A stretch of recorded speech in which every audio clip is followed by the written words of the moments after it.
Caros irmãos e irmãs em Cristo Jesus, este quinto domingo da Páscoa do Senhor, a palavra de Deus nos recorda desta entranhável intimidade que deve haver entre nós e o Senhor. Nós, pelo batismo, fomos implantados no Senhor e feitos filhos adotivos de Deus Pai. Por isso o Senhor se anuncia como: eu sou a videira verdadeira, aquela que faz com que os ramos deem fruto em grande quantidade. O Senhor aqui está falando do ramo principal, também chamado estaca da videira, do qual partem os demais ramos. E se os ramos não partem do tronco principal, ou pouco produzem, ou nada produzem. Ele diz: eu sou a videira verdadeira. O Pai é o agricultor, é o Pai que limpa os ramos, faz aquela limpeza anual que se faz nas videiras, para que a videira possa, por meio de seus ramos, dar frutos, e frutos em quantidade, que é o que quer o Senhor. Por isso ele diz: o ramo não pode dar fruto por si mesmo, se não permanecer bem inserido, bem enxertado, bem firme na videira. Aqui o Senhor também nos recorda que são suas palavras que, caindo em nosso coração, podem dar fruto. Por isso ele diz: quem não permanecer em mim não dará fruto, secará e será jogado fora para o fogo. Também aquele que não permanecer em mim seca, já nada produz. Se nós fomos, e nós realmente fomos, pelo batismo, enxertados no corpo do Senhor, que é a verdadeira videira, o corpo do Senhor, que é a sua igreja, nós devemos nos perguntar: quais são os frutos que na igreja e no mundo eu tenho dado ao Senhor? Não são duas realidades distintas, como muita gente até muitas vezes aceita e compreende, diz: sim, Cristo veio, Cristo fundou uma igreja, mas eu não quero ter nada a ver com ela. Ele diz que a sua igreja é sua esposa, e quem não quer nada com ela, não quer nada com ele, não quer nada com o esposo. E ele diz que nós somos a sua igreja, e que nós somos os membros deste corpo, cuja única cabeça é ele. Portanto, esta videira, bem plantada aqui na terra, é a igreja do Senhor. E, portanto, é o Senhor e a sua igreja. E é aí que nos vem a pergunta: quais são os frutos que nós temos dado rendido ao Senhor? Quanto mais inseridos na videira, mais frutos daremos. Mas o Senhor diz duas coisas: não só estar inserido nele, porque todos nós estamos, e todos os batizados estão inseridos nele pelo batismo, mas ele diz também: se guardardes as palavras que eu vos falei. Quantos e quantos, milhares e milhares, para não dizer milhões e milhões, ou talvez até algum bilhão de cristãos que não conhecem as palavras de Jesus, que não procuram se aprofundar na palavra de Deus. Como é que vão dar fruto? Não basta, portanto, como ouvimos, estarmos inseridos pelo batismo. É necessário esta união entranhada, bem íntima, para darmos frutos. Aqueles ramos que se separam da videira secam. Isso nós podemos ver em toda a história da humanidade, desde que Cristo deixou a sua igreja. Cada vez que alguém fundou uma igreja por sua própria conta e se disse cristão, pode saber que não está mais inserido plenamente na videira verdadeira. E então começa a criar doutrinas diferentes. começa a virar juiz e árbitro e cabeça da sua igreja, não da igreja do Senhor. E então começa a cortar aquilo que nos evangelhos e na palavra de Deus, no Antigo Testamento, aquilo que não vai de acordo com a sua vontade. Assim nós vimos com tantos hereges. Lutero, para lembrar o mais importante, aquele que dividiu o Ocidente, não concordando com a palavra de Deus, ou melhor, dizendo que a palavra de Deus não concordava com o que ele pensava, resolveu cortar os livros da Sagrada Escritura. Assim também cada herege que se afasta do Senhor porque escolhe um outro caminho, é isto o significado da palavra herege, alguém que escolhe outro caminho, já não está mais no caminho do Senhor, já não está mais plenamente inserido e portanto não dá frutos. E portanto a divisão começa ali, na primeira divisão, e vai uma infinidade imensa de divisão, porque cada um crê numa doutrina que tem na sua cachola, cada um se crê inspirado pelo Espírito Santo, cada um crê que sabe mais que os apóstolos. Que tal praga não chegue a nós, porque já nas últimas estatísticas de muitos anos atrás se dizia que, ou melhor, se sabia que diariamente no mundo se criavam em torno de 40 mil novas igrejas, cada um achando que tem a verdade, e cada um mais afastado do ensinamento dos apóstolos e do ensinamento da igreja. Isso há anos atrás, há muitos anos atrás, cerca de 40 mil igrejas por dia. Imaginem como estamos hoje. Cada um acha que basta colocar a palavra de Deus, a Bíblia, não a palavra de Deus, não é possível fazer isso, mas a Bíblia, objeto material, debaixo do sovaco, montar uma igrejola e se autodenomina pastor, bispo, apóstolo, missionário. Cada um hoje em dia pensa que é capaz disso. Sim, é capaz, inspirado pelo demônio. E então vai se afastando da videira verdadeira e já não recebe mais a seiva pura e portanto não pode transmitir nada de puro. Quando nós ouvimos hoje a segunda leitura da primeira carta de São João diz isto claramente: o sinal distintivo de que nós realmente seguimos a Cristo é que nós não amamos só com palavras e de boca, mas com ações e de verdade. Este é o critério para saber se nós estamos na verdade e para sossegar nosso coração. Se acaso o nosso coração nos acusa de alguma falha, de algum defeito, de algum pecado, de algum desvio, portanto, podemos sossegar o nosso coração porque conhecemos que nosso Deus é misericordioso.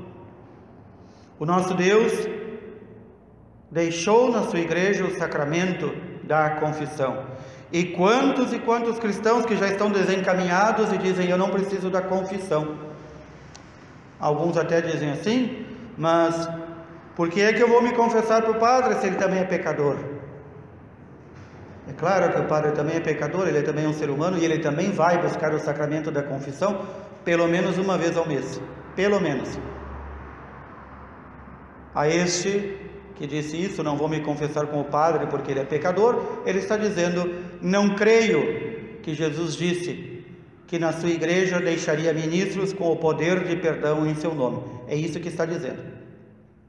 A este que um dia me disse: não me confessa porque o padre é pecador, eu disse: então também não vá no médico porque o médico adoece. Ou deixa de ser idiota, ou deixa de ser estúpido, ou então vai cair num buraco profundo, vai se afastando da seiva cada vez mais, não vai dando frutos, e aí se vê, especialmente nestes tempos de crise, onde as pessoas têm tanto medo até de viver, aqueles que são mais acovardados, e permitam-me aqui utilizar uma expressão bem nossa gaúcha, os mais acadelados, que têm medo de tudo, esses estão se afastando da seiva verdadeira, porque como é possível estar unido à seiva verdadeira, da videira verdadeira que é Cristo, e ter medo de algo? Por que ter medo? Por que ter medo se a nossa esperança não está neste mundo, não está nesta vida? A nossa confiança não está nessa vida, não está nos bens materiais que possamos colher, não está sequer nas nossas posições sociais, nos nossos títulos acadêmicos, nem na nossa saúde. Como diz nosso Senhor, nenhum de nós é capaz de fazer crescer um fio de cabelo, ou fazer com que ele não caia, ou fazer com que ele não branqueie. Nenhum de nós é capaz de nada disso. E no entanto, nós, quando nos afastamos do Senhor, deixamos de crer nele e nas suas promessas. E por isso São João nos diz hoje: este é o mandamento de Cristo, este é o mandamento do Senhor, que creiamos no nome de seu Filho, Jesus Cristo, Senhor nosso, e nos amemos uns aos outros, de acordo com o mandamento que Ele nos deu, não de acordo com as nossas medidas. As nossas medidas nos levam a amar mais uns e menos outros, amar a todos indistintamente. Nós ouvimos também São Lucas narrando nos Atos dos Apóstolos como foi a chegada de Saulo, futuro Paulo, São Paulo, que procurou juntar-se aos discípulos. Saulo, depois de convertido, tornado Paulo, pregou durante pelo menos 3 anos e ainda não conhecia os apóstolos, pregou bem longe. E um dia ele resolveu, movido pelo Espírito Santo: eu tenho que conhecê-los, eu tenho que ir até eles. E o que diz São Lucas? Todos tinham medo dele, porque não acreditavam que ele fosse discípulo. Por quê? Ora, se nós recordamos, Saulo, antes de se converter em Paulo, antes de ser chamado pelo Senhor, ou como dizemos em linguagem popular, antes de cair do cavalo, Saulo era o maior perseguidor da igreja e tinha cartas para invadir as casas dos nossos irmãos da igreja, quebrar, matar, arrebentar, mandar para o cárcere, e tudo isso ele fez. Por isso, os discípulos tinham medo desse tal Saulo.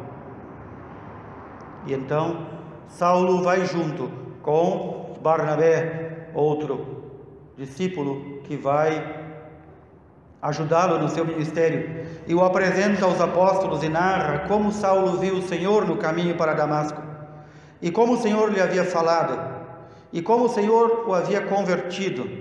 E agora vem a mudança, como Saulo havia pregado em nome de Jesus publicamente na cidade de Damasco. Aqui começam as obras, os frutos daquele que está implantado bem profundamente na videira verdadeira, de um homem que perseguia os cristãos e procurava até matá-los, agora um homem que prega, e prega publicamente em nome de Jesus. Aqui estão as obras. Por isso São Paulo vai dizer: a fé sem obras é morta. Tu dizes: eu tenho fé, mas não tem obras, a tua fé é morta. Aqui estão as minhas obras, mas onde está a fé? Fé sem obras é morta. Obras sem fé não são obras de Deus. Por isso, quando Paulo começa, o convertido Saulo, começa a pregar e é aceito pelos discípulos, é aceito por toda a igreja, e então ele começa com mais vigor, movido pelo Espírito Santo, a pregar publicamente, a interceder os milagres que Deus operava por meio dele, e levou a muitos e muitos povos à conversão, engrossando o número das pessoas que começavam a fazer parte da igreja. E Paulo discutia, a palavra aqui discutia, o verbo discutir, tem um significado muito profundo. Discutir não é bater boca. Discutir com quem? Com os judeus da língua grega. Porque, embora os outros discípulos tivessem alguma formação, nenhum deles tinha tanta formação intelectual quanto Paulo.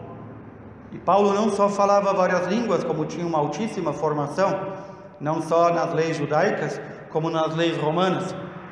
E Paulo discute com os judeus de língua grega e eles procuravam matá-lo, porque em todas as disputas, as discussões, Paulo mostrava as verdadeiras razões pelo qual nós devemos crer em Cristo, e eles procuravam matá-lo. É bom que acentuemos isso.